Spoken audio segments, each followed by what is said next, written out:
Hello everybody. Today I will show you how to fix Hourglass icon on iPhone app grayed out problem.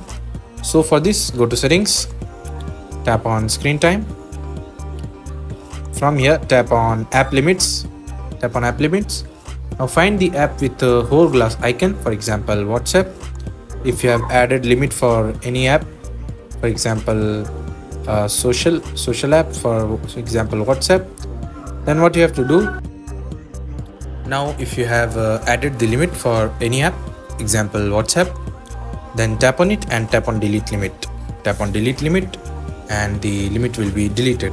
Sometime it asks for screen time passcode, so tap enter your screen time passcode and the limit will be deleted. That's it. Thanks for watching. See you in next tutorial.